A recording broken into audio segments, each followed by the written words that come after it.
Assalamualaikum warahmatullahi wabarakatuh. Assalamualaikum warahmatullahi wabarakatuh. Allahumma sholli ala sayyidina Muhammad. Sallallahu. Terima kasih atas kesempatan yang telah diberikan. Saya mungkin ingin bertanya tetapi agak keluar dari materi mengenai antariksa, Bu ya. Dulu waktu kita belajar di sekolah, di SD, di SMP, bahkan sampai di perguruan tinggi itu mengenai bahwa bumi berputar pada porosnya, bumi berputar mengelilingi matahari, bumi bersama bulan mengelilingi matahari gitu. Nah, itu ada adik saya sendiri lulusan dari IAIN, dari bahasa Arab. Itu dia ya ada kaitannya juga tadi mengenai masalah ketika mengalami dia usahanya di bidang jual beli gitulah, jual beli buku dan sebagainya. Nah, satu saat mengalami sebuah kepailitan. Nah, ketika itu dia mendalami, mencoba membaca, memahami, menerjemahkan, bahkan menafsirkan Al-Quran. Cuman yang saya tahu dia itu hanya memahami hanya berdasarkan kata per kata saja. Jadi kemampuan bahasa Arabnya dikaitkan dengan penafsiran penerjemahan Al-Quran itu sendiri. Sehingga ketika memahami mengenai bahwa bumi itu adalah merupakan asal katanya dari ardun, itu asal katanya dari ridho. Ridho itu artinya pasrah, diam, tenang gitu. Sehingga bumi itu tidak bergerak, diam saja. Kemudian bumi itu merupakan di dalam Al-Quran kan hamparan, permadani dan sebagainya. Sehingga bumi itu tidak bulat, sebenarnya hanya itu rata. Kemudian dia memahami juga tentang kalimat arduha ka ardus samawati, arduha ka ardis samawati wal ard, bahwa bumi dan langit itu luasnya sama, besarnya sama gitu. Nah, di sini nih kami kacau pikiran dengan pemahaman seperti itu. Nah, kami mohon penjelasan dari Buya, sebenarnya yang sebenarnya seperti apa sih yang benar. Jadi dari pemahaman Al-Quran itu apakah memang seperti itu atau itu pemahaman yang keliru, bahwa dia menganggap bahwa itu adalah merupakan pemahaman yang sudah kita pelajari lama, itu adalah dari pemahaman Yahudi, dikatakannya seperti itu. Jadi kami mohon penjelasan, karena yang namanya ilmu itu kan disesuaikan dengan misalnya kayak ilmu kedokteran ya, yang punya ahlinya adalah dokter. Ilmu antariksawan ya astronom barangkali dan sebagainya. Mohon penjelasannya. Terima kasih. Assalamualaikum warahmatullahi wabarakatuh. Assalamualaikum warahmatullahi wabarakatuh. Ilmu itu harus ada gurunya, tidak boleh ngarang-ngarang. Dan penemuan tidak akan bertentangan dengan Al-Quran. Kalau penemuan itu benar, tidak akan bertentangan dengan Al-Quran. Tidak akan bertentangan dengan Al-Quran. Jika ada sebuah penemuan bertentangan dengan Al-Quran, itu yang salah bukan Al-Qurannya. Yang salah mungkin pemahaman seseorang terhadap Al-Quran, atau penemuan itu pasti salah. Jadi tidak akan bertentangan penemuan dengan Al-Quran. Cuman ilmu Al-Quran tidak boleh reka-reka. Membaca Al-Quran al-ardu dari ardo, dari ridho. Dari mana al-ardu? Dari ridho itu. Bumi adalah isim jamid yang artinya bumi, ya bumi yang selama ini kita pijak. Hanya karena orang Indonesia dihubung-hubungkan dan hamzah ridho nanti dihubung-hubungkan dengan yang ia fahami dari bahasa Arab yang setengah-setengah. Bumi itu salah dari dulu juga itu. Kalau masalah di asal bahasa, asal itu tidak akan bukan istilah. Asal bahasa kalau betul dari kata ridho, bukan berarti bumi itu tidak bergerak. Ridho itu bumi itu tidak pernah protes. Ya, bisa saja maknanya begitu. Jadi kita tidak boleh menafsiri seenaknya sendiri. Ini biasanya orang sok hebat, anak kampus ngaji sebentar, dia pengen membuat hal yang aneh-aneh. Adapun masalah bumi ini berputar, Al-Quran menjelaskan wa kullun fi falaki yasbahun, itu mengitari semuanya.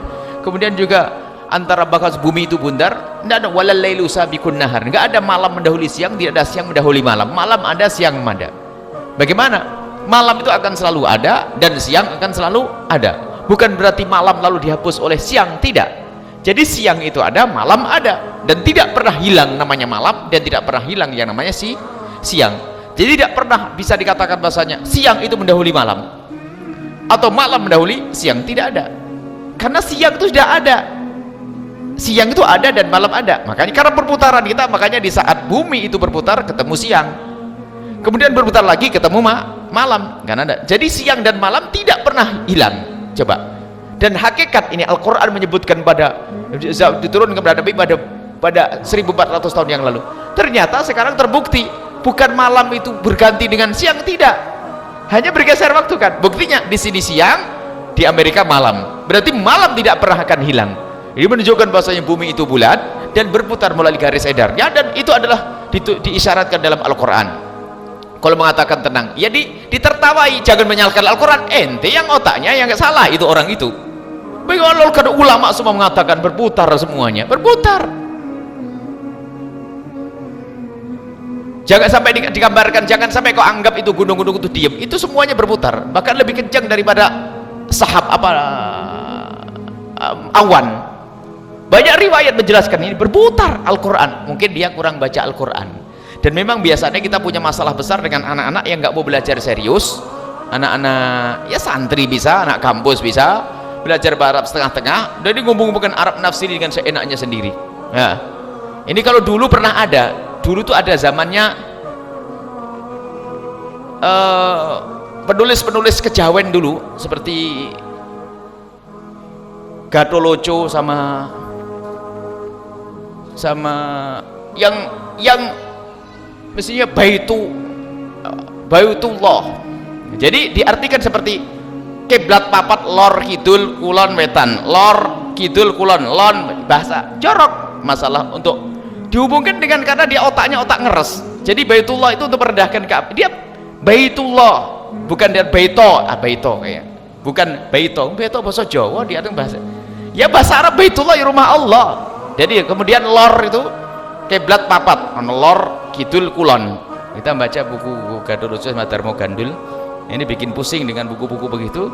Nah, ini jadi kalau lon itu mohon maaf, ini adalah bahasa, misalnya ini ada proses penciptaan manusia, proses kelahiran, proses hubungan suami istri. Lon, mohon maaf, kelon, ini ajib.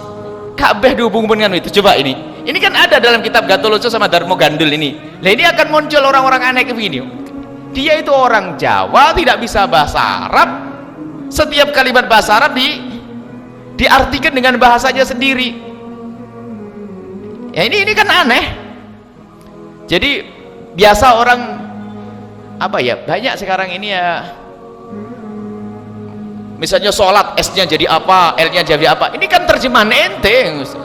Dan kita ada kan sholat S-nya jadi apa, hanya ini hanya ngira-ngira saja menurut ente yang sesuai. Bisa saja bagi yang jelek diartikan jelek. Sholat S-nya dia apa, bukan yang baik-baik, bisa diartikan dengan macam-macam. Ini adalah orang yang ngira-ngira dengan bahasanya sendiri dan pemahamannya sendiri. Ada orang santri macam-macam, apa santri sesuai dengan ternyata S adalah ini, A adalah ini, N adalah, itu kan penafsiran ente. Sholat diartikan yang berbeda, ini diartikan yang berbeda, sampai nanti ada kalimat-kalimat di dalam Al-Quran disesuaikan dengan bahasa lokal yang nggak bisa ketemu. Al-Quran menerjemahkan Al-Quran, memahami Al-Quran dengan bahasa Arab dong. Nah, ini jadi ada muncul orang-orang, dulu sudah pernah ada dari orang-orang kejawen pada masa dulu yang mereka tidak ngerti bahasa Arab, sok menerjemahkan Al-Quran, menerjemahkan syariat, sehingga muncullah buku-buku yang membahayakan seperti yang kita sebut tadi, namanya Gatoloco dan Darmo Gandul. Nah ini Gatoloco, Darmo Gandul. Nah, ini adalah buku-buku yang ditulis orang kejawen dan tidak ada hubungannya dengan syariat. Dia menerjemahkan syariat dengan bahasa mereka sendiri. Islam misalnya, Islam adalah I-nya indah, S-nya apa? Oh enggak, itu urusan terjemahan ente itu.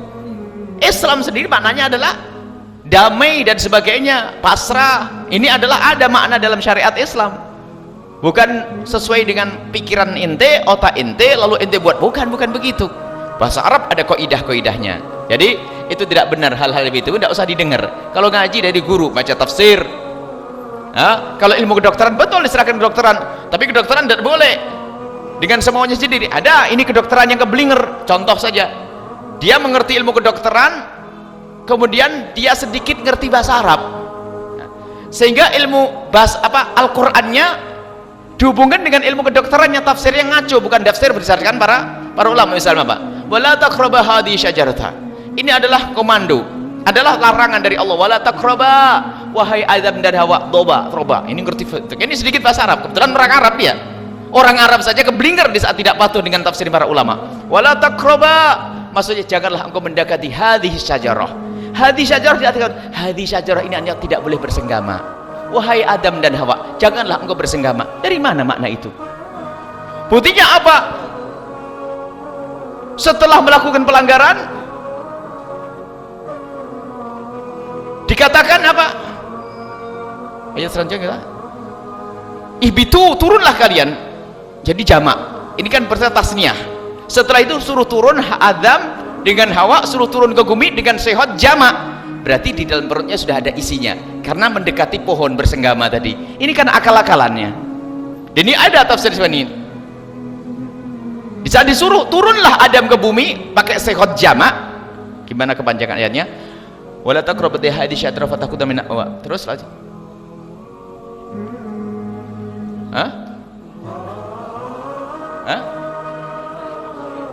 Fa'azallahuma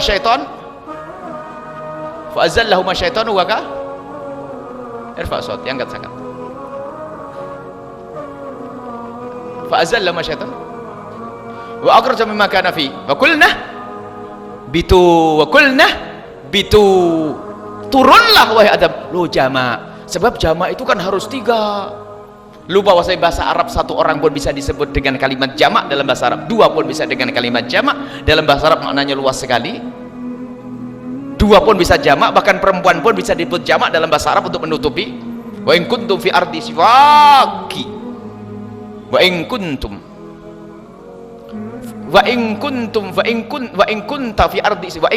fi ardi siwakum fa inna fuadi indaki, misalnya dalam bahasa Arab itu ada. Dengan perempuan pun pakai bahasa antum juga bisa. Jadi bahasa Arab itu sangat luas. Mana artinya apa? Ihbitu, dia karena dia seorang kedokteran, oh berarti ihbitu dia ngereka-ngereka, nggak pernah ikut mufasir ahli tafsir. Jadi bukan buhun yang dilarang didekati Adam, maksudnya hei Adam, kamu jangan bersenggama. Bersenggama Adam, makanya hamil. Maka di saat disuruh ke bumi sudah ada perutnya. Ini anak mahasiswa ada yang kagum nih. Oh bener nih, ihbitu, turunlah kau ke bumi. Sebabnya jamak. Jamak kan harus lebih dari 2 dalam bahasa Arab. Kalau bahasa Inggris kan 2, plural kan ada 2. Kalau bahasa Arab adalah, berarti ini adalah, wah anak mahasiswa, bener ini tafsir yang ajib. Oh keblinger ente, sakit nanti. Ulama dulu mengatakan syajarah itu pohon di dalam surga yang ternyata dilarang ya pohon, bukan persenggamaan.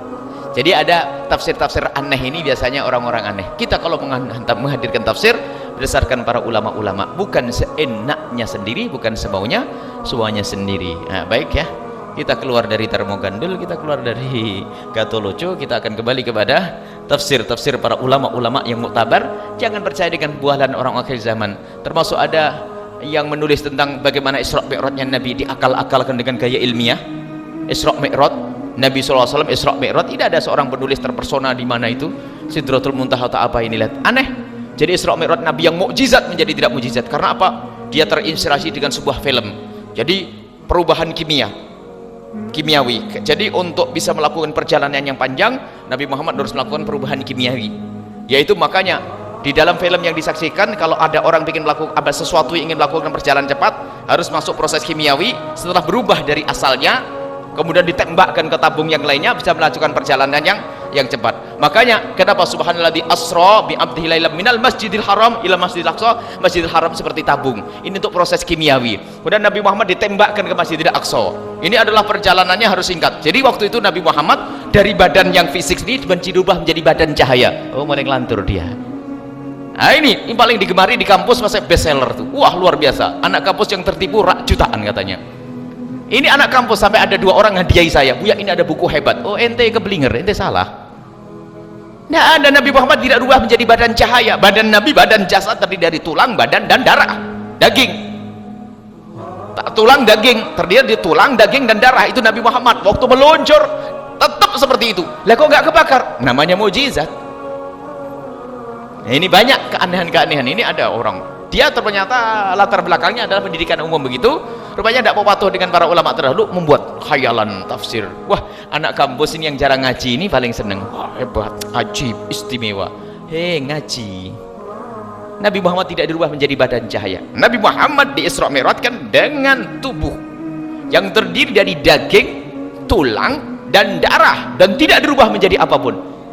Maksudnya kenapa harus dirubah menjadi badan cahaya? Dia berhujah. Sebab apa? Yang paling bisa melakukan perjalanan tercepat adalah cahaya. Wah, ini kayak waktu saya belajar di SMP dulu, bener nih anak-anak kampus. Hebat ini. Wah, ini ilmiah. Bukan ilmiah, keblinger. Nah, ini sudah, jangan dengar, buang bukunya kayak begitu itu. Kalau ada cerita kayak itu jangan didengar, membahayakan akidah. Kita belajar tafsir, ada kaidahnya, ada guru-guru tafsir. Ada masalah kajian ilmiah, penemuan ilmiah tidak pernah kita ingkari asalkan tidak bertentangan dengan syariat Nabi Shallallahu Alaihi Wasallam. Allah alam.